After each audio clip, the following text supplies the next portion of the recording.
What's up, everybody? Welcome back to Journey and Reflection with Teams of Men. I'm Kip Ioane, and we're here to once again deep dive into essential topics to help coaches of male athletes, middle school through college level, mentor and guide male athletes towards a healthier, more inclusive masculinity. Today, we're exploring an important topic that I know is a pain point for a lot of coaches out there. When we engage young men, whether that's our players all the way through maybe their parents, admin, community stakeholders, what do we need to prepare ourselves for and understand that when addressing the topics we bring up, we're going to find resistance. We're going to find pushback. We're going to find hesitation. And today we found a great resource. It's insights. Originally, I found it on Twitter, and it was posted on XY Online. We're going to share with you a comprehensive toolkit from a group of experts that give you practical strategies for fostering allyship and minimizing those moments or dealing with those moments when in your space you get pushback in the room, you get resistance in the room, you get some denial in the room. So this episode hopefully will equip you and your staff with tools to create the supportive, brave space we want and keep conversations and change going. As always, like, follow, subscribe, and share our YouTube channel. And away we go. Welcome back to Journey and Reflection, Episode 8 from Teams of Men. First of all, let's make sure we properly credit the experts that put together this work. It was shared on Twitter by somebody I've told you all to follow, and we'll show his Twitter handle here as well, or his X handle here as well, Professor Michael Flood. But he worked together with O'Donnell, Bruin, and Myers in 2021 on engaging men, reducing resistance, and building support. I think it was published, part of it was from the Eastern Domestic Violence Service and Queensland University of Technology. And it was 2021, so still relevant information. I think it's a great outline, and it's readily available. We'll put in the links to the article.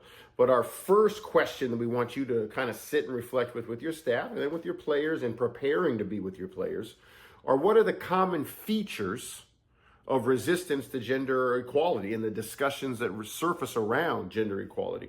And as the article points out, resistance is defined by opposition and active pushing back against progressive programs, policies, and perspectives. It can be individual or collective, informal or formal, and often comes from those advantaged by maintaining the status quo. So we know it can take many forms. We know it can be from individuals quietly disagreeing to groups actively opposing the topics or the change you're wanting to foster in your program. It comes most often from those who benefit from keeping things as they are, from staying the same. And with your staff, with your coaches, think about how this resistance might show up in the spaces you do the work in, whether it's post-practice circle ups, whether it's a sit-down meeting in a film room, whether it's outside on the practice field. Do some of your players or your staff seem resistant to new ideas?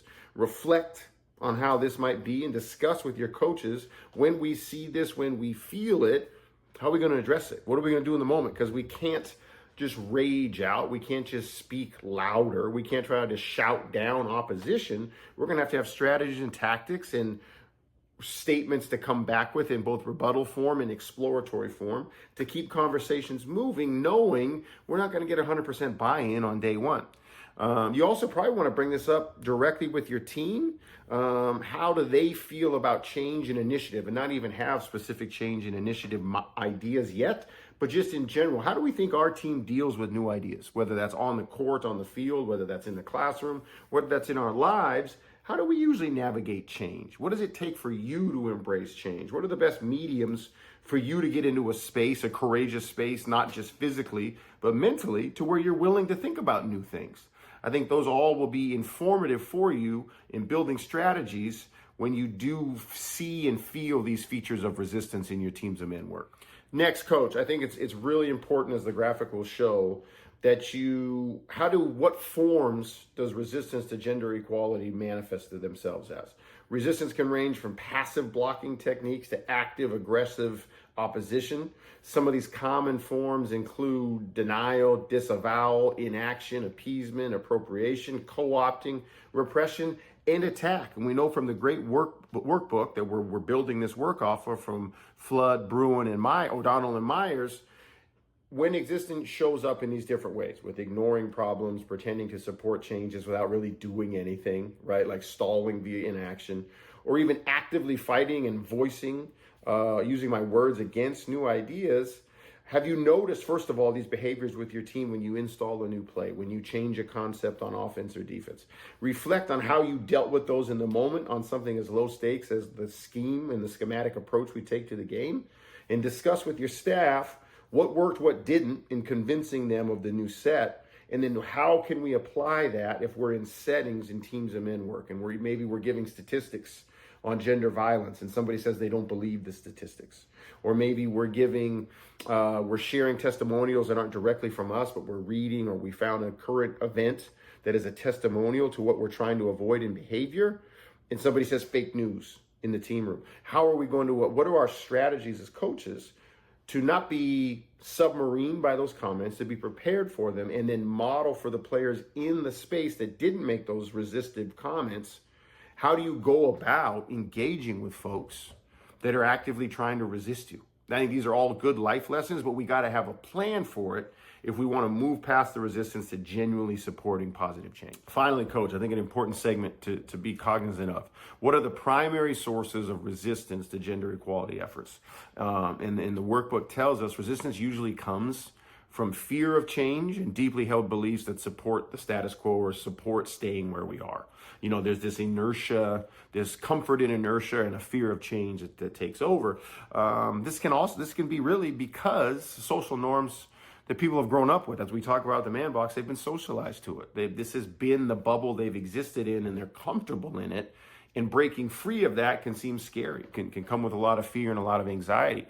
Think about where resistance in your team might be coming from. Is it a fear of change? Is it actually disagreement with improvement as a better person? Probably not, but there is probably a fear of change and angst about different, and a comfort level in holding on to old beliefs or beliefs that function well for me in other spaces. And Coach, while it might be okay to us to embrace change and embrace a new normal in our team, I got to go home, or I got to go to my friends group, or I got to go to lunch with my buddies. I got to be at home with my family. And that new change, I don't know if those people are going to be on board. I'm worried about that. So talk with your staff, have a plan, talk openly with your players about why we do embrace change, how it is going to feel weird, it is going to feel strange. And here's a way to keep courage for yourself when you are going to feel some unease when we apply these new ways of thinking, these new ways of talking, these new ways of navigating around people that we want you to embrace. Okay, Coach, we appreciate you. You delved with us today into the features, forms, and sources of resistance to gender equality efforts. That if you're doing Teams of Men work with your program, no matter what sport it is, you're going to run into these forms and these types of resistance. We explored how resistance can manifest itself from subtle pushbacks in your team room to outright opposition and people upset, and discuss deeply rooted beliefs and fears that often drive people to these resistance maneuvers. Understanding these aspects of resistance is crucial for you as coaches and mentors. You have to be prepared for it. You have to know what's coming, and you can't also, and I've had to learn this, you can't assign malicious intent to folks that push back on you, because sometimes it could simply be not a disagreement with where you're trying to get them to go in new ways of viewing things, but just in general fear of the unknown. I mean, the unknown sometimes is you. I know as a new coach now, I'm navigating some of this where folks just don't know the entire origin story of my coaching framework. Folks, parents, administrators, stakeholders aren't quite sure yet about all the tools and the ways we roll out Teams of Men in programs. And that can be worrisome. That can cause anxiety. And a lot of times, especially if you're dealing with parents, we're talking about their most cherished thing in the world, their players. And it's totally okay and it's normal for them to push back at you a little bit, especially with the speed with which you might be trying to roll these things out. Like, hey, I'm worried about my son. I'm worried about the unease I'm feeling. And it's up to us to meet them where they are and provide, I don't think comfort is the right word, but provide background information, provide assurances that this is in the best interest of their son's growth and their holistic approach to coaching, and then providing a ton of information about what it looks like, the work we're doing. Here's content warnings, explicit content warnings that I can be better at providing you. Here's emails and notification letters of when we're getting into certain topics to help you address the fears and the angst that people are feeling about your Teams of Men work. And make sure, coach, you discuss all this with your staff, because your staff not only can be a space of refueling capacity for you to help you in this journey, but they could have sessions, they could have conversations, they could get emails and notifications of pushback and resistance that they need to have skill sets to help us push towards a team room that believes in gender equality, in a reimagined version of manhood that embraces authenticity, embraces emotional fluency and integrity, and treating everyone with respect. But thank you as always for joining us in Journey and Reflection.